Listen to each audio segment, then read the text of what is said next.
it was really cool to, to be asked, do you have any ideas? And yeah, I got some ideas, man. We were definitely in our own little pods, and Mike and I were lucky enough to work with our own teams. It's so funny, like what was acceptable cinematography. So the VHS franchise has really become a behemoth, and the horror world went crazy when the writer-director list was like released. So I'm curious, how did each of you get involved with this installment? Yeah, I actually did a short for the very first VHS way back in 2012, and so I've kind of been in the orbit of the various VHS movies over the years, and I was able to come on in kind of a creative producer capacity on the last few. And we were coming up on 85, and honestly, it was like filmmaking therapy for me. It was like, I want to go back and do this again, and thankfully everyone let me. But it's a very different experience than working on a feature, obviously, and not just because it's short, but also because it's found footage, which has unique challenges, and you just get a different thing from it. But also because the spirit of VHS is one that is kind of without friction. Like, it's a chance to really just kind of ask yourself, well, like, what am I into right now? What do I want to explore? And there's a certain freedom in that that's really, really appealing. So, yeah, so this has been an amazing experience to go back and, take on something that, I did 10 years previous, and try something totally new with it. I don't think that you know what you're dealing with. Yeah, I had been a fan of the franchise, and then saw 94. The rebirth of VHS with 94 was a lot of fun. I had done a movie that went out with Shudder and had a really good experience with those guys called Lucky. And so the conversation had just sort of been ongoing. We wanted to do something together again, and obviously I'm a huge fan of the franchise and the filmmakers, and they just sort of opened up the conversation. Hey, do you have any ideas? There had been something that the writer Zoe Cooper and I had sort of been tossing around for a few months and not really quite landing it, not really knowing how it would fit into something that would actually get to the screen. And so when it sort of landed in the year 1985, a lot of it sort of crystallized and came to life, I think, in a way. And so we pitched it to the producers and they liked it. And it's a really fun franchise to see it evolve. And so to be part of this next part of its evolution, I think was a real treat and actually a very liberating and fun experience. So why don't you just tell us where you got these videotapes from? Just tell us what they are. I mean, it was a couple of years ago that I got the call from Josh Goldblum, who I had met at Cinepocalypse when I premiered the Domestics, and stayed in touch with him. And when I got that call from him saying we're doing another one, and you're just kind of like, and you want me to be a part of it? And you're like, yeah. That was pretty amazing, and it was really cool to to be asked, do you have any ideas? And yeah, I got some ideas, man. And to be able to go into the archives of like lost ideas and stuff that I was either told was too weird or something, or would never be able to get made, and then be able to pitch that to the team and them to embrace it and be like, yeah, we want that. We want that weird. We want that like unfiltered, just crazy.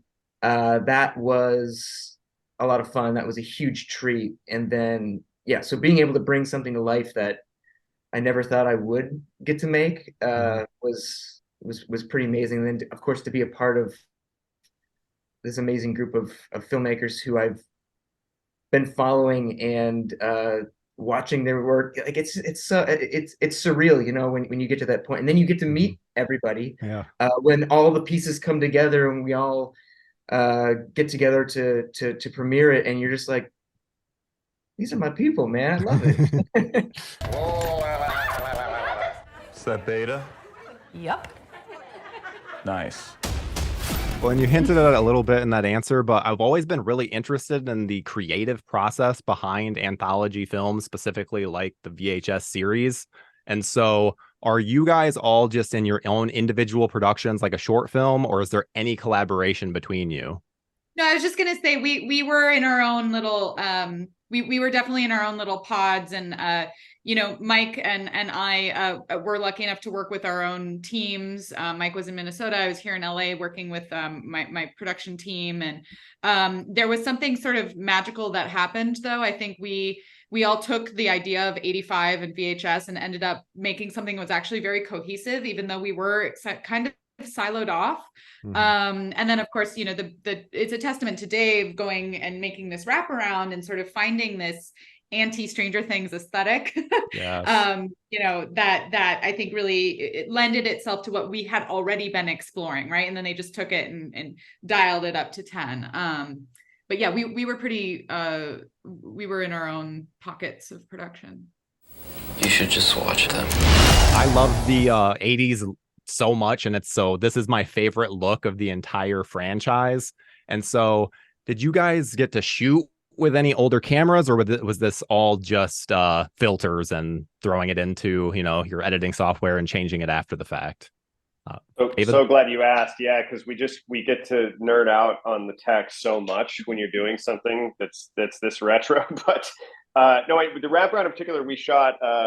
Alex Chinisi, our cinematographer, found a 40-year-old Magnavox, and we actually had two of them. We had one in a backup. Actually, he probably had three. He's always pretty prepared. But the tubes were literally dying as we were shooting. So we're getting these weird scan lines on the screen, and we just rolling with it. And it's an interesting. It's a different button in your brain to press, because normally when we're all out filmmaking, you're trying to create the most beautiful image you possibly can in various ways. And this really encourages you to mess it up, to find accidents, end up in different framings, to use the medium in different ways. So we really run with it. I should say too, at the end, we also transfer everything to VHS and sometimes beat that tape up a little bit. It's the equivalent of the old film school trick where people would take the 16 mil reel out to the parking lot and like drag it around a little bit, and speed it up to give it that necessary kind of corrosion. So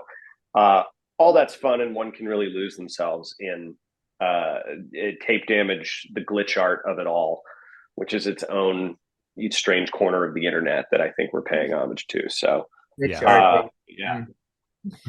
Delicious corner of the internet. I will just say, I guess one sort of interesting thing, because our piece did have such a heavy digital section to it, we had to build like basically a whole world, a whole CG world.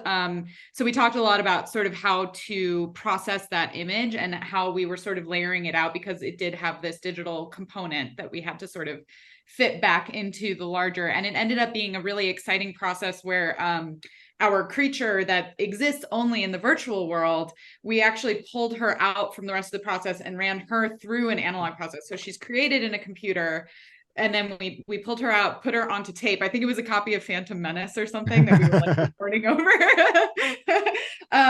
We just kind of ran it through with her a few times and then sort of balanced it out. So it was a very kind of organic, experimental, like, okay, we've gone way too far. Now I have no idea what I'm looking at. She's way too destroyed. But yeah, VHS is, I think we all fell in love. I was like, my gosh, it's so beautiful. Like this CG image, and then suddenly she becomes magical and organic and alive and analog. And there's these little particles that you could never, you know, program. So that was a really fun part of our process, because we did have that necessary digital step to our piece. Exists. Does he require summoning?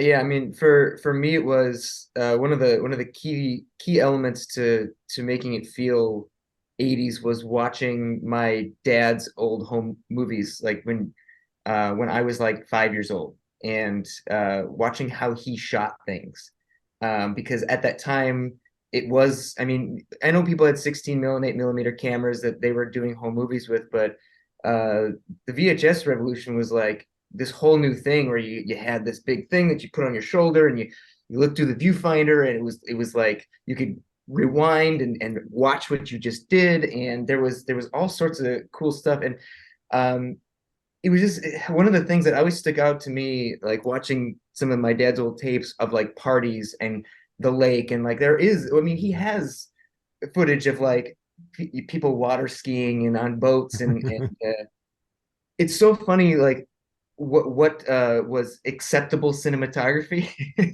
uh, in that or that language, which was like a lot of long pans of just the environment and people not so much stopping on one person, but just getting the overall effect as though you're taking one long panoramic photograph.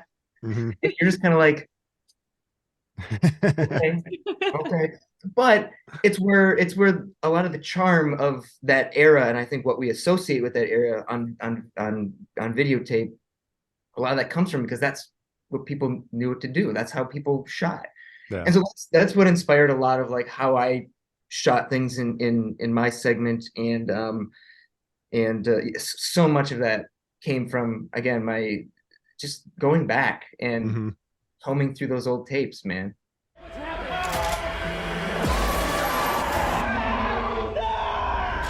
And I'll just say right now, watch the movie and it looks phenomenal. That's why I'm so glad to hear that you guys actually shot it with the cameras and everything. So I would have been so disappointed if it was just filtering, because that's always one of the most disappointing parts where it's like, wait, what? You just did it in Premiere? I wanted the nitty-gritty of it. So that's fantastic. That's There's awesome a to hear. great video of Dave with an open VCR. I don't know where the video is. We have to find it. Just like sort of tapping it, like DJing the the VCR. So yeah, no, it's all analog love. That's Yeah, we amazing. actually took a VCR apart, and we're kind of disturbing the analog tape as it's going through the mechanics, and so you're creating real glitches and then recording them, and you do feel like you're getting away with something when you've spent proper money on a movie, and then you're just destroying it, in the final Yeah. stages. It's quite liberating. Yeah. Yeah. Well, and did you guys ever find that, because obviously this is set in 85, did you ever find that keeping with the 1985 aesthetic went against some of your own personal stylistic choices? Because I mean, this is found footage and it's set in 85, so it's very limiting. Where did you get those tapes? You saw what's on them. I mean, we were pulling from a lot of performance art from the 80s and 90s. So like a lot of our imagery was pulled from very exciting art from the time. So there's an artist named Diamanda Gallis who has a piece called The Litanies of Satan from the late 80s that was a huge influence for us. Laurie Anderson, of course, like all those sort of early beat poetry recordings. My own mother's archival, she was a performance artist. So a lot of her archival videos. So I think we were pulling from a really aesthetically rich source. So no, for us, I think we were just like, this is awesome. Like even the makeup was like, we can go crazy. It's performance art, So I think it was for us, it was a joy to go and dive into it. I also I'm a huge cyberpunk nerd. I grew up like reading William Gibson and watching cyberpunk and Johnny Mnemonic and all that silly stuff. So I think it was just super fun to deep dive into the cyberpunk 80s thing. Was we didn't feel limited. We were having a blast. That's I think awesome. it was just great that, and what I found liberating was that you didn't have to worry about getting coverage. Because sometimes coverage can come across like, okay, we have to get this, we have to get the reverse, you could almost like, I had so much fun with the actors and with Nick, our DP, like staging. Like it was, you were basically, you were kind of doing something a little bit more theatrical. And I mean, Natasha's literally We the literally had a performance and ran it. It was a 20-minute take, she just yeah, does and but like when you're there and you're like, okay, we're gonna do this in like a take, you have to plan like where everybody's gonna be, and you know that the camera's gonna go from here to here to here to here to here, and everybody's just got to be on and ready to go and know like when that camera's coming at them, they start getting into it, few seconds before, and then you catch the moments as you're kind of going through, and that was such a fun exploration. I know the actors had a blast because you just let them run. You kind of gave them the overall like, this is what I need here. This is what it feels like. Let's go. And you just shot it a couple times, and you found, we'll just say the best take, and you're just like, well, that's it. Normally we would shoot a bunch of other little insert shots here, but Flip the we didn't world. do that today. Yes, amazing. Like we got it all, and it tells the story. So that was really a fun exploration. Yeah, I mean, just off on the found footage of it all, like part of it too is you've got these persistent long takes, oftentimes that you're having to orchestrate, and And so instead, as Mike and Natasha are saying, it's like there's something theatrical in the sense that you're not shooting coverage, but what you are doing is staging, 30 seconds straight where the camera's going to do 8 things. The actors are going to be blocked to the lens in different ways. You got to make it look organic. And then it gets real film school because now you've got like foreground and background action that has to integrate. You're kind of shooting movies a little bit more the way people used to shoot them when you had limited stock. Mm-hmm. And you would block the camera. So it's classic editing camera in a lot of ways. And where you're falling into a close-up for emphasis, you want that beat, but you can't cut to it. So you're trying to find a reason for someone to either step in front of the lens or for the lens to kind of find them so you can have the same kind of moment play out. And it's a blast. And again, it makes you think differently about the medium and how you're going to approach it. Well, it sounds like this was a creative freedom dream for you guys, and it definitely comes across on screen. So thank you guys so much for talking with me today. Hope you guys have a great rest of your day. Thank you so much. Awesome. Yeah, thanks, guys. Bye. Bye.